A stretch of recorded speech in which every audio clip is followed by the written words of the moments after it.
হেরা মাদ্রাসাতুল হেরা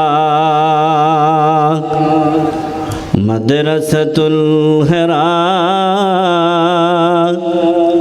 মাদ্রাসাতুল হেরা আল্লাহর রহমতে ঘেরা ভালোবাসায় সৃষ্টি করা আল্লাহর রহমতে ঘেরা সৃষ্টি করা ভালোবাসায় সৃষ্টি করা ফুল পাপড়িতে ভ্রমরে ভরা এলেম শিখার নীরব এদারা মাদ্রাসাতুল হেরা মাদ্রাসাতুল হেরা মাদ্রাসাতুল হেরা মাদ্রাসাতুল হেরা এত গরিবের আল হেরা ভাঙা হৃদয়ে গড়বে তারা মুমিনের অশ্রু ঝরা পাবে ইলমের মুক্তা হেরা এত গরিবের আল হেরা ভাঙা হৃদয়ে গড়বে তারা মুমিনের অশ্রু ঝরা পাবে ইলমের মুক্তা হেরা মাদ্রাসাতুল হেরা মাদ্রাসাতুল হেরা মাদ্রাসাতুল হেরা মাদ্রাসাতুল হেরা ফুটছে ফুটবে কুটি তারা বইছে ইলমের ঝরনা ধারা ফুটছে ফুটবে কুটি তারা বইছে ইলমের ঝরনা ধারা পতাকা হাতে গুড়ে দাঁড়া হব মোরা আলোর মিনারা মাদ্রাসাতুল হেরা মাদ্রাসাতুল হেরা মাদ্রাসাতুল হেরা মাদ্রাসাতুল হেরা সুফার অনুসারী মুরা অভিযাত্রী গার হেরা সুফার অনুসারী মুরা অভিযাত্রী গার হেরা বুকে ইলমে আলোর ফুয়ারা এত মুরুর সাহারা বুকে ইশকে আলোর ফুয়ারা এত মুরুর সাহারা মাদ্রাসাতুল হেরা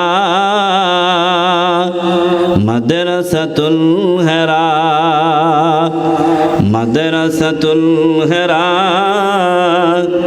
মাদ্রাসাতুল হেরা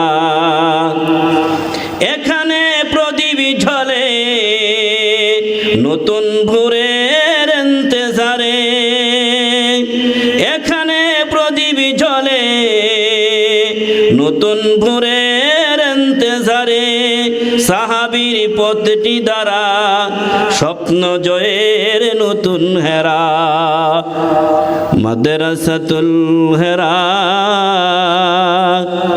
মাদ্রাসাতুল হেরা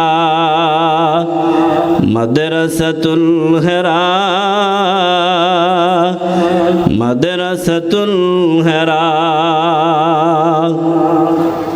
হক বাতিলের দ্বন্দ্বে তারা দুনিয়া বিমুকুলা মারা হক বাতিলের দ্বন্দ্বে তারা দুনিয়া বিমুকুলা মারা বু হানিফা মালিকিরা সেই মাকসাদে মুদের হেরা বু হানিফা মালিকিরা সেই মাকসাদে মুদের হেরা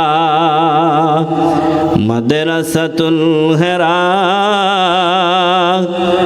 মাদ্রাসাতুল হেরা মাদ্রাসাতুল হেরা মাদ্রাসাতুল হেরা মাদ্রাসাতুল হেরা মাদ্রাসাতুল হেরা বিসমিল্লাহির রহমানির রহিম قل انظروا ماذا في السماوات والأرض وما تغني الآيات والنذر عن قوم لا يؤمنون فهل ينتظرون إلا مثل أيام الذين خلوا من قبلهم قل فانتظروا إني معكم من المنتظرين ثم ننجي رسلنا والذين آمنوا كذلك حقا علينا ننجي المؤمنين قل يا أيها الناس إن كنتم في شك من ديني فلا أعبد الذين تعبدون من دون الله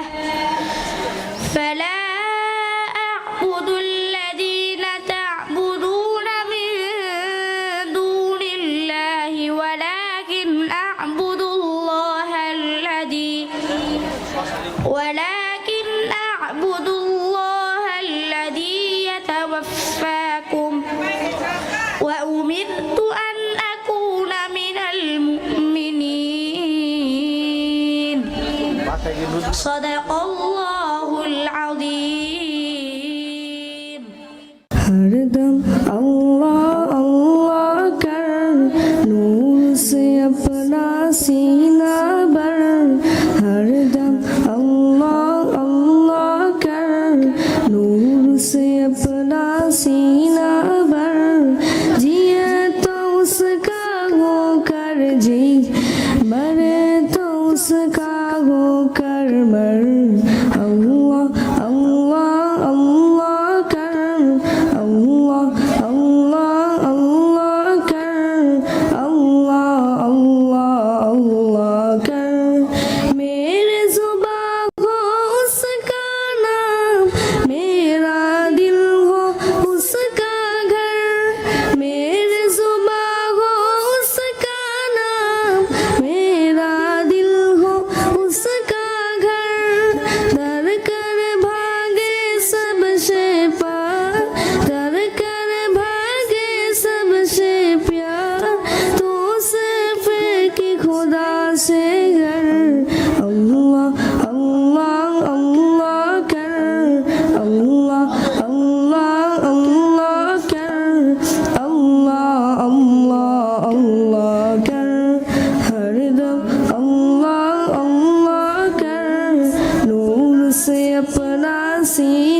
को सवाली से है प्यार, मांगू दुआएं शाम सहर। हम मुख्ता से हो मुख्ता, हम मुख्ता से हो मुख्ता, हम ना की जगह हो अकबर। अल्लाह अल्लाह अल्लाह कर, अल्लाह अल्लाह अल्लाह कर, अल्लाह अल्लाह अल्लाह कर, हरदम अल्लाह अल्लाह कर, नूर से अपना सीना भर। हरदम अल्लाह अल्लाह कर, नूर से अपना सीना भर। जिए तो उसका होकर जी, मरे तो उसका होकर मर। अल्लाह अल्लाह अल्लाह कर, अल्लाह अल्लाह अल्लाह कर, अल्लाह अल्लाह अल्लाह कर। अस्सलामु अलैकुम। كيف حالك يا أخي؟ الحمد لله أنا بخير، وكيف أنت؟ أنا أيضا بخير. ما اسمك يا أخي؟ اسمي راحت، واسمك؟ اسمي خبيب. ما اسم أبيك؟ اسم أبي خليل الرحمن. من أين أنت؟ أنا من جدبور. وأنت؟ أنا من ذاك. كم عمرك؟ عمري 16 سنة. وعمرك؟ عمري أيضا 16 سنة. كم أخا وأختا لك؟ لي أخ وثلاث أخوات. وكم لك؟ لي أخ وأختان. ماذا يعمل أبوك؟ أبي إمام المسجد. وهل أبوك إمام المسجد؟ لا، بل أبي تاجر. في أي صف تدرس؟ أدرس في السنة الأولى. وأنت؟ أنا أيضا أدرس في السنة الأولى. منذ كم أيام تدرس في السنة الأولى؟ أدرس في السنة الأولى منذ 10 أشهر. كم كتابا تدرس في هذه السنة؟ أدرس في هذه السنة 4 كتب. وهل تستطيع أن تفهم لغة القرآن والسنة يا أخي؟ نعم الحمد لله، أستطيع أن أفهم لغة القرآن والسنة. لأي غرض جئت مدرستنا؟ جئت لأتعلم العلم النبوي. لماذا تتعلم العلم النبوي؟ أريد أن أتعلم العلم النبوي لأنال رضا الله ورضا رسوله. ماذا تريد أن تعمل بعد أن تتعلم العلم؟ أريد أن أخدم العالم والأمة الإسلامية. جزاك الله على حسن إجابتك. شكرا، وفقك الله لذلك. وإياك، وإلى اللقاء إن شاء الله. والسلام عليكم ورحمة الله وبركاته. وعليكم السلام ورحمة الله وبركاته. الحمد لله رب العالمين، والصلاة والسلام على رسوله الكريم. أما بعد، فأعوذ بالله من الشيطان الرجيم. بسم الله الرحمن الرحيم. كتاب أحكمت آياته ثم فصلت من لدن حكيم خبير. ألا تعبدوا إلا الله إنني لكم منه نذير وبشير. أيها الإخوان، أريد أن ألقي أمامكم خطابة وجيزة عن كتاب الله، وسأسعى بالتوفيق من الله عز وجل إن شاء الله. أيها الحاضرون الكرام، إن القرآن كتاب الله، وإن الله أنزله في شهر رمضان على رسول الله، وأنزله على رسوله لهداية الناس كافة بشيرا ونذيرا، وأنزله ليخرج الناس من ظلام الشرك إلى نور الإيمان، كما قال الله تعالى في القرآن: كتاب أنزلناه إليك لتخرج الناس من الظلمات إلى النور بإذن ربهم إلى صراط العزيز الحميد. والذي ينسى القرآن أن يحفظه بعد أن يهمل القرآن ولا يتلوه أبدا يلعنه القرآن. والذي يتلو القرآن كل يوم ولا يتلوه يشفع له القرآن يوم القيامة. أيها المستمعون الكرام، إن تعملوا بالقرآن تنجحوا في دنياكم وآخرتكم وإن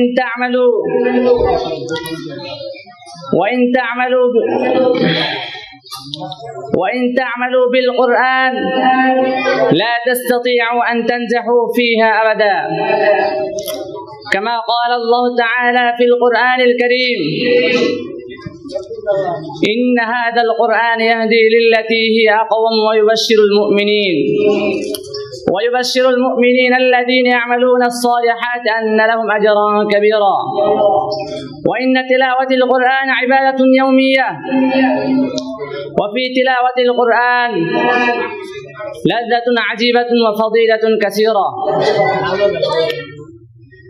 فيا أيها الأمة المسلمة اتلوا القرآن، لأن تلاوة القرآن تذيب القلوب وتصلحها، كما قال الله تعالى في القرآن الكريم: إنما المؤمنون الذين إذا ذكر الله وجلت قلوبهم وإذا تليت عليهم آياته زادتهم إيمانا وعلى ربهم يتوكلون. وفقنا الله جميعا أن نتلو القرآن كل يوم. السلام عليكم ورحمة الله وبركاته. الحمد لله رب العالمين، والصلاة والسلام على سيدنا محمد وعلى آله وأصحابه أجمعين ومن تبعهم بإحسان إلى يوم الدين. أما بعد، فأعوذ بالله من الشيطان الرجيم. بسم الله الرحمن الرحيم. وقاتلوا في سبيل الله الذين يقاتلونكم ولا تعتدوا إن الله لا يحب المعتدين. وقال تعالى في آية أخرى: وجاهدوا في الله حق جهاده واجتباكم وما جعل عليكم في الدين من حرج ملة أبيكم إبراهيم. صدق الله العظيم.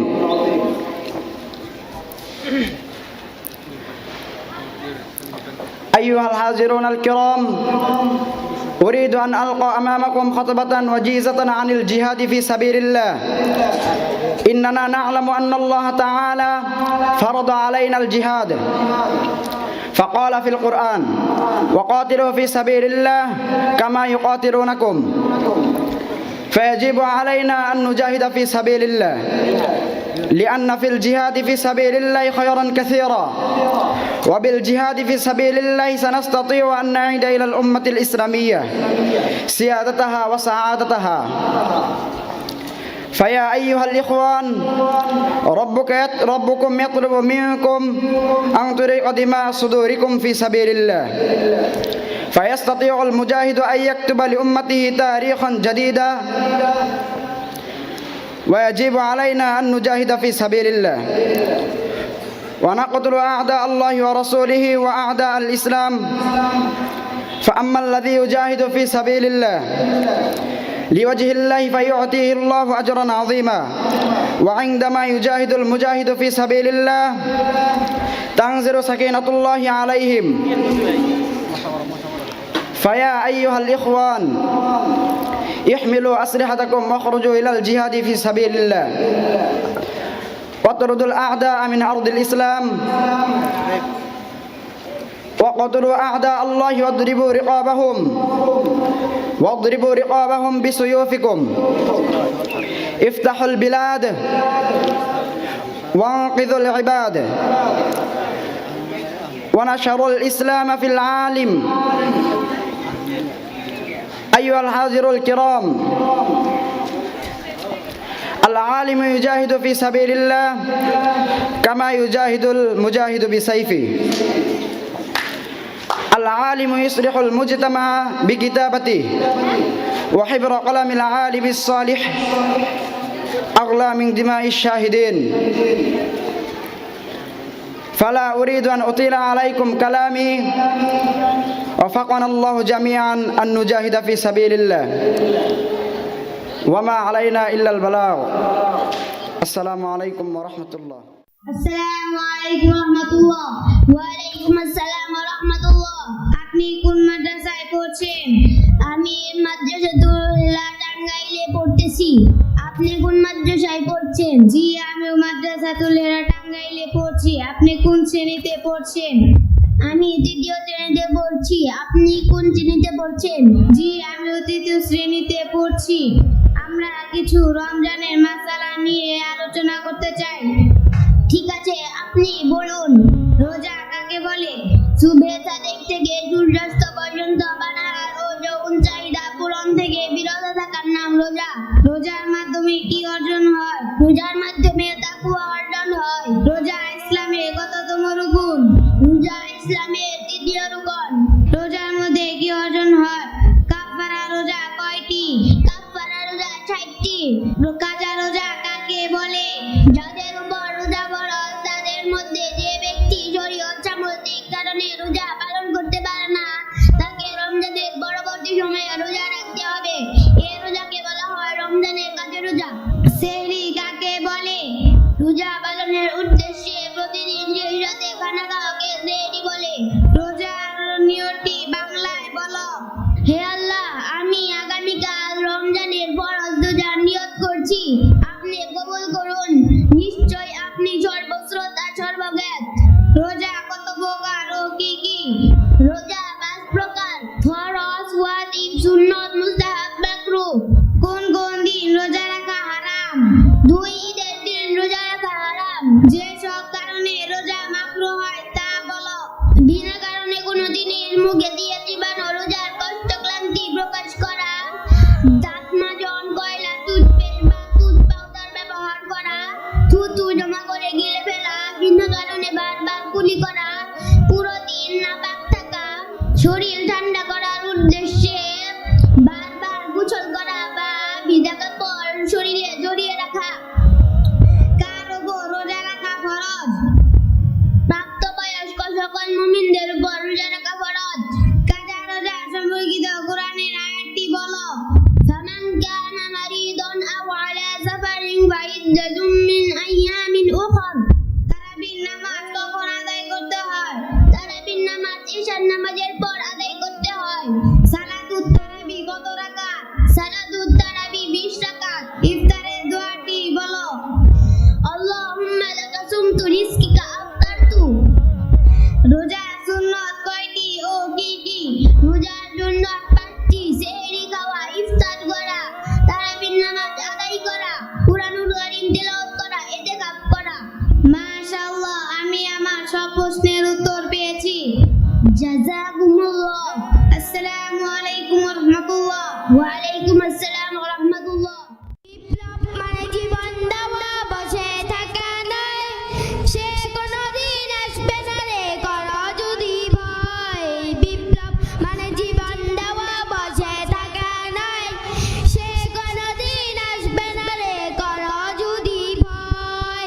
আসবে বিজয়, রক্ত আর জীবনের বিনিময়, আসবে বিজয়, রক্ত আর জীবনের বিনিময়। বিপ্লব মানে জীবন দেওয়া, বসে থাকা নয়, সে কোনোদিন আসবে না রে, করো যদি ভয়। লড়াইয়ের ওই ময়দানেতে যেতে তোমাকে হবে, প্রয়োজনে সব রক্তটুকু জমিনে ঢেলে দিবে। লড়াইয়ের ওই ময়দানেতে যেতে তোমাকে হবে, প্রয়োজনে সব রক্তটুকু জমিনে ঢেলে দিবে। তবু তোমার লড়তেই হবে, মানিবে না পরাজয়। তবু তোমার লড়তেই হবে, মানিবে না পরাজয়। বিপ্লব মানে জীবন দেওয়া, বসে থাকা নয়, সে কোনোদিন আসবে না রে, করো যদি ভয়। In the name of Allah, the most merciful and the most kind, I begin. Respected teachers, honorable guests, and my dear friends, my name is Arafat Rahmatullah Lam. My friends and my family call me Lam. I am 9 years old. I live in Tangail. I study in class 3.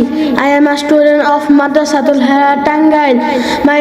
My father's name is Fazul Karim Rana. My mother's name is Fajana Chaudhary. Nurul Liza. My favorite color is white. My favorite subject is Arabic. I also like English and math. I love reading the Quran and learning good things. I try to be a good Muslim every day. When I grow up, I want to be a Hafiz and a good Islamic scholar. I want to help people and make Bangladesh a beautiful country. Inshallah, please remember me in your dua. Thank you so much for listening. Assalamu alaikum wa rahmatullah. বিদায় বেলা মা বলেছে, বাবা কখনো মিথ্যে আশ্রয় নিবে না, তাই আমি মিথ্যা বলিনি। ডাকাত তার হাত ধরে তখন তাদের উস্তাদের কাছে নিয়ে বলল, উস্তাদ শুনুন এই বালকের কাহিনী। উস্তাদ বালকের দিকে তাকিয়ে বলল, কি কাহিনী তোমার হে বালক? তখন আব্দুল কাদের জিলানী রহমতুল্লাহি আলাইহি বলল, লাল গোলাপ শুভেচ্ছা। বন্ধুগণ, একজন সফল রাষ্ট্রনায়ক হওয়ার চেয়ে একজন সফল বাবা হওয়া কঠিন। একটি দেশ গড়ার চেয়ে একটি ঘর বাঁধা বড় কঠিন। তাই একজন আদর্শ মায়ের বড় প্রয়োজন। তাই একজন বলেছিলেন, তোমরা আমাকে একটি আদর্শ মা দাও, আমি তোমাদের একটি আদর্শ জাতি দেব। বন্ধুগণ, ইতিহাস আমাদের শিক্ষা দেয় যে একজন নারীর অবদানে বড় বিপ্লব সাধিত হয়। তাই শুনুন, হযরত আব্দুল কাদের জিলানী রহমতুল্লাহি আলাইহি যখন ছোট বালক, তখন তার মা তাকে আদর্শ শিক্ষা দিয়েছে। তিনি একবার জাহাজে আরোহণ করে মাদ্রাসায় যাচ্ছিলেন। হঠাৎ জাহাজে ডাকাত হামলা করলো এবং যাত্রীদের সব টাকা লুটে নিল। বালক জিলানী তখন ভয়ে কাচুমাচু হয়ে বসে আছে। এক পর্যায়ে ডাকাত তার দিকে তাকিয়ে তামসা করে বলল, কিরে বালক, তোর কাছেও কি টাকা আছে? ডাকাত ভাবতেও পারেনি যে তার কাছে টাকা থাকবে, কিন্তু বালক জিলানী অবাক করে দিয়ে বলল, হ্যাঁ চাচা, আমার কাছে 40 দিনার আছে। ডাকাত বিস্ময়ে বিমর হয়ে বলল, কি বলছো খোকা, এত টাকা তোমার কাছে কোথায় আছে? বালক জিলানী বলল, কেন চাচা, আমার জামার আস্তিনে মা সেলাই করে দিয়েছে। ডাকাত বলল, হে বালক, তুমি এত সহজে বলে দিলে কেন? তুমি না বললে তো আমি জানতাম না, তুমি না বললে তো আমি সন্দেহ করতাম না। এবার বালক জিলানী বলল, বিদায় বেলা মা বলেছে, বাবা কখনো মিথ্যে আশ্রয় নিবে না, তাই আমি মিথ্যা বলিনি। ডাকাত তার হাত ধরে তখন তাদের উস্তাদের কাছে নিয়ে বলল, উস্তাদ শুনুন এই বালকের কাহিনী। উস্তাদ বালকের দিকে তাকিয়ে বলল, কি কাহিনী তোমার হে বালক? তখন আব্দুল কাদের জিলানী রহমতুল্লাহি আলাইহি বলল, চাচা, আমার কাছে 40 দিনার আছে। এই কথা শুনে ডাকাত প্রধান তার মাথায় হাত রেখে বলল, আছে বুঝলাম, তা তুমি এমন অকপটে বললে কেন? তখন আব্দুল কাদের জিলানী রহমতুল্লাহি আলাইহি বলল, আমি আমার মায়ের আদেশ পালন করেছি মাত্র। বিদায় বেলা মা বলেছে, হে বৎস, কোনোদিন মিথ্যা বলবে না। এই কথা শুনে ডাকাত প্রধান কান্নায় ভেঙে পড়লেন এবং আকাশের দিকে তাকিয়ে বললেন, হে আল্লাহ, এই অবুঝ বালক তার মায়ের এত অনুগত, আর আমি পরিণত বয়সেও তোমার নাফরমানিতে মগ্ন। তাই তওবা করছি, আর কোনোদিন ডাকাতি করব না। বন্ধুগণ, একজন আদর্শ মায়ের কারণে একটি ডাকাত দল ভালো হয়ে গেল। তাই কবি বলেছেন, কোন কালে একা হয়নি কো জয়ী পুরুষের তরবারি, শক্তি দিয়েছে, প্রেরণা দিয়েছে বিজয়ী লক্ষ্মী নারী। আসসালামু আলাইকুম ওয়া রাহমাতুল্লাহি ওয়া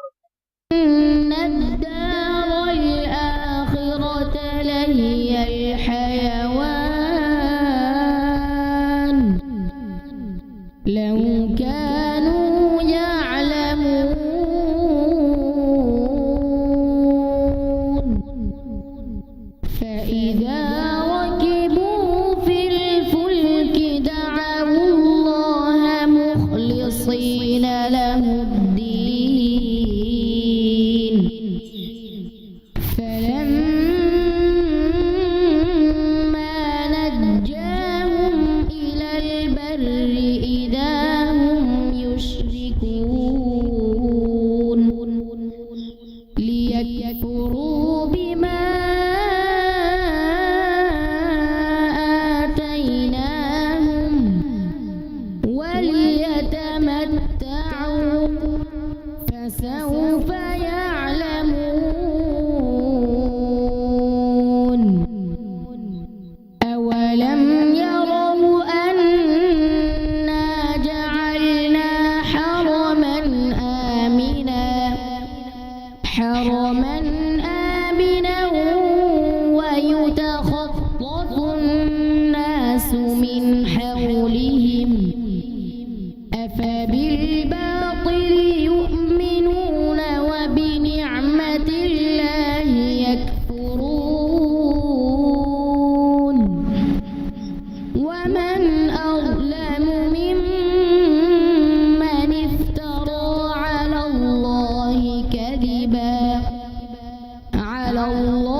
should take light food and fruits. Thank you. Goodbye. Assalamu alaikum wa rahmatullahi.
Welcome to Madrasatul Hara Tangail. Today, I am very grateful. I am very happy to organize it by Madrasatul Hara for this program. Today is Ashura. What is Ashura? Ashura is the 10th day of the Islamic month of Muharram. It's a very important day for Muslims. Why is it so important? There are two reasons. First, it's the day when Prophet Musa alayhi salatu wasalam and his people were saved from Pharaoh by Allah. Second, it is the day when Imam Hussein, the great son of Prophet Muhammad sallallahu alaihi wasallam, was murdered. Unfortunately, all Muslims don't observe it the same way. Sunni Muslim fasted on this day to follow the practice of Prophet Muhammad sallallahu alaihi wasallam, who fasted on this day. Shia Muslim mourn and remember the sacrifice of Hussein with a great sorrow. So, finally, may Allah give us tawfiq to follow Sunnah of Prophet Muhammad sallallahu alaihi wasallam. May Allah give us tawfiq. All Muslim fasted on this day. Thank you very much for listening to you. الحمد لله الذي خلقنا أحسن الخلق وأعزنا بالإسلام ثم أرسلنا في الدنيا لعبادته فقط ونحمده ونصلي على رسوله الكريم الذي أرسل لهداية الناس بشيرا ونذيرا. أما بعد، فالآن أتحدث لكم خطبة وجيزة عن العاشوراء. لهذا اليوم أحداث كثيرة وفضيلة كثيرة، ولكني أخطب عليكم عنها قليلا لقلة الأوقات. هذا اليوم يوم مبارك وكريم، فإن الله تعالى قد خلق السماوات والأرض في هذا اليوم، وكان رسول الله صلى الله عليه وسلم يصوم في هذا اليوم، ولكن اليهود تصوم أيضا في هذا اليوم، فأمرنا النبي صلى الله عليه وسلم بالصوم في هذا اليوم مع يوم بعده أو قبله كي لا تكون سنتنا كسنتهم، فيجب علينا أن نصوم في هذا اليوم لننال ثوابه. يتبع كثير من الناس الخرافات في هذا اليوم، يصنعون الخبز والطعام اللذيذ في هذا اليوم، وهذه كلها بدعة، لأن النبي صلى الله عليه وسلم ما عمل هذه الأعمال إنما صام، فيجب علينا أن نتبع النبي صلى الله عليه وسلم ونعمل ما قال لنا أن نفعل في هذا اليوم.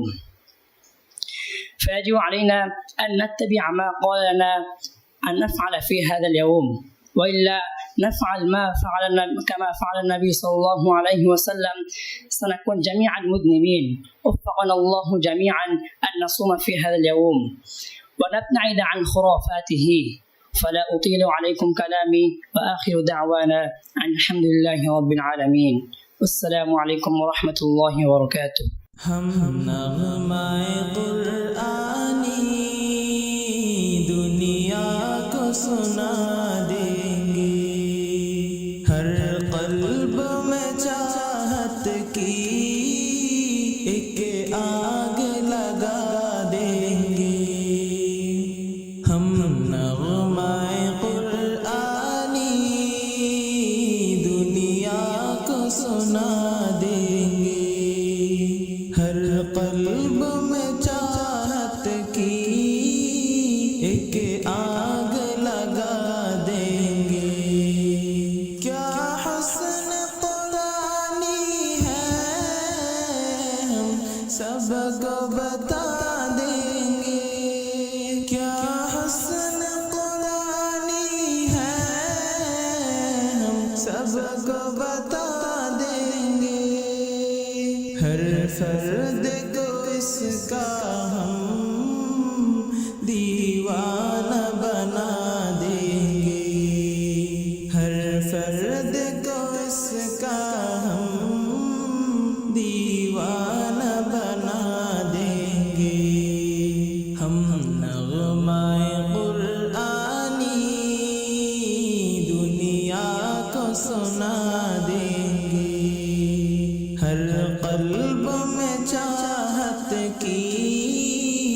के आग लगा देंगे कुरान की अज़मत की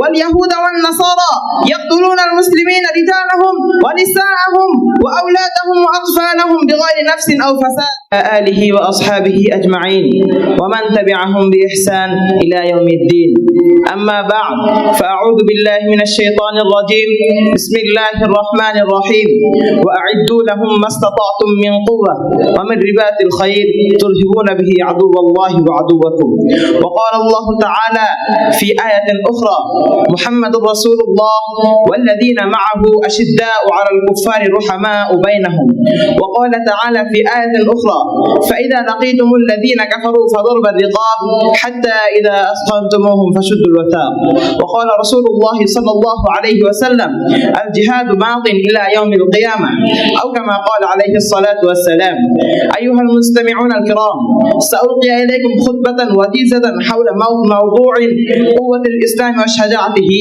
وسأسعى بتوفيق من الله عز وجل إن شاء الله أيها الحاضرون أنتم تعلمون أن الإسلام دين الرحمة والأمن والسلامة وإن الإسلام لا يأمر بالفساد والفحشاء والمنكر كما قال الله تعالى إن الله لا يحب المفسدين وقال أيضا من قتل نفسا بغير نفس أو فساد في الأرض فكأنما قتل الناس جميعا بل الإسلام يأمر بالعدل والإحسان وإيتاء ذي القربى والإصلاح كما قال تعالى إن الله يأمركم أن تؤدوا الأمانات إلى أهلها وقال أيضا إن الله يأمركم بالعدل والإحسان وإيتاء ذي القربى ولكن أيها المستمعون الكرام إن في هذا الزمان ترون أن الكفار والمشركين واليهود والنصارى يقتلون المسلمين رجالهم ونساءهم وأولادهم وأطفالهم بغير نفس أو فساد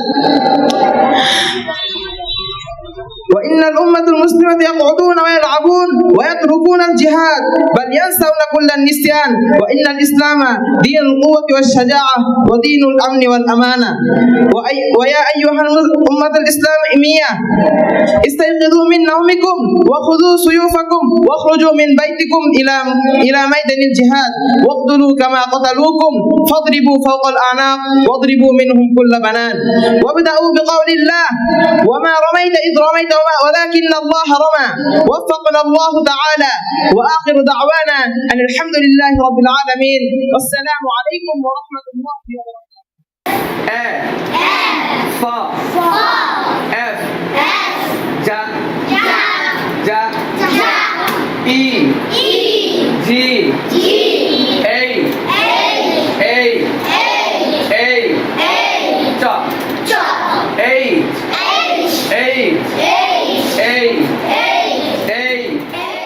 It is institution in the district of Kangai. Madrasatul Hara is a famous. Madrasatul Hara is not only a place of learning, it's a symbol of excellence, discipline, creativity. Our goal is to convey Qawmi and general education into a powerful, creative, effective learning system that students prepare for the both in this world and the hereafter. Okay? Yes. Will you? Yes. Our principal want one day you will be good speak Islamic scholar. Okay? Yes. Our teacher always want what is best for us. Okay? Yes. Let's review what we learned in last class. Let's start. A. Ba. E. B. Sa. E. C. Da. E. D. E. F. F.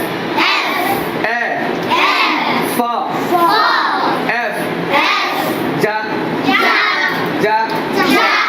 E. G.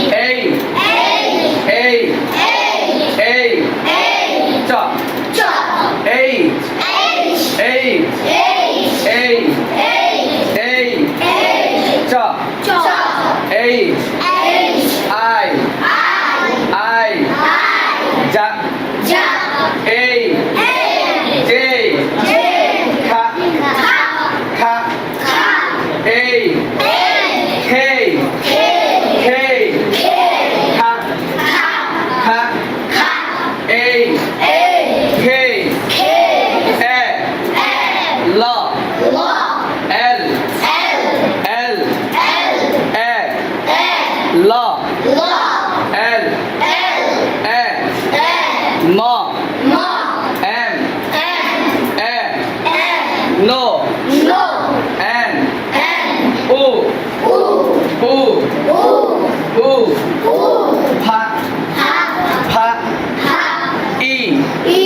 P. Pa. E. P. Ka. U. Q. Ka.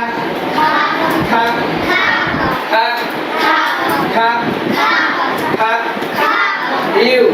Q. Ka.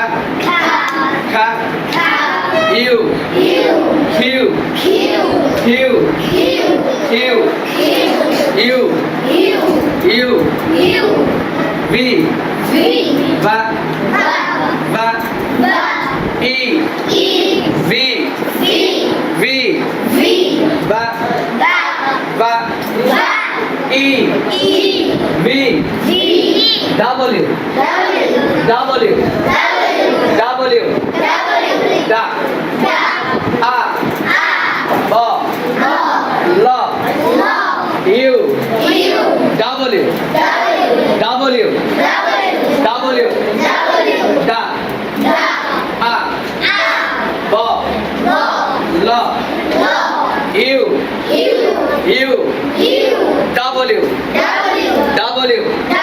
W. Da. A. Ba. La. U. W. X. A. Kha. Sa. X. Y. Wa. I. Y. Wa. I. Y. Z. Za. A. Da. Z. Za. A. Da. Z. Za. A. Da. Z.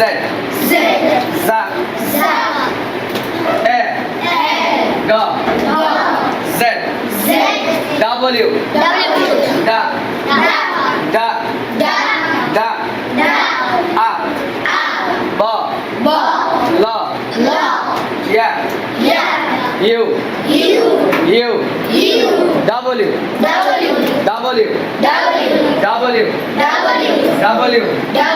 X. A. Kha. Sa. X. Y. Wa.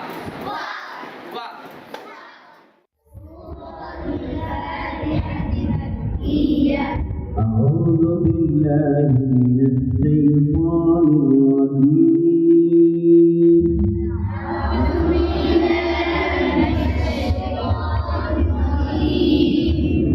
بسم الله الرحمن الرحيم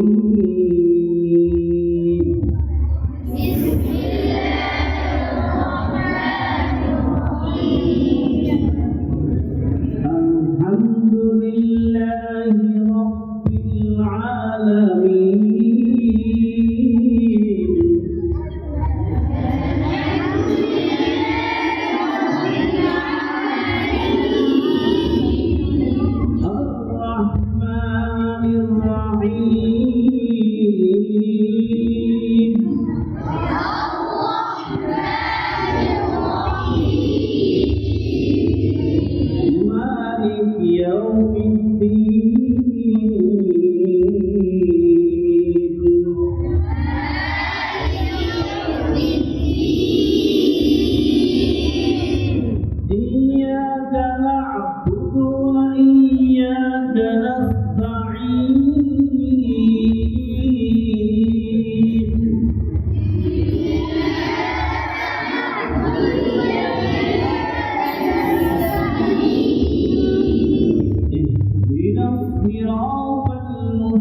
Rahmatullahi wa barakatuh. Today, I am here to speak to you about Islam. Islam is not just a religion limited to worship. It is a complete way of life. It provides guidance for every aspect human life. From personal to family, social and even state affairs. From personal to family, social and even state affairs. This is Islam. The core teachings of Islam, the foundation of Islam is Tawheed. The foundation of Islam is Tawheed, the belief in the oneness of Allah. Islam teaches us that Allah is one. He is our creator and sustainer. We are His servants and are bound to worship Him alone. The essential part of Islam is the 5 pillars. The essential part of Islam is the 5 pillars. Number one, Shahada. The declaration of faith is Ashhadu an la ilaha illallah ashhadu anna Muhammadan abduhu wa rasuluh. Through this declaration, one enters Islam. Number 2, Salah. Performing prayers 5 times a day. It fosters self-purification, discipline, and spiritual purification. Number 3, Zakat. Giving a portion of one's wealth to the poor. Which plays a crucial role in human life. Number 4, Saum. Fasting during the month of Ramadan, teaching patience, self-control, and spiritual purification. Number 5, Hajj. Performing the pilgrimage to the Kaaba at least once time in a life.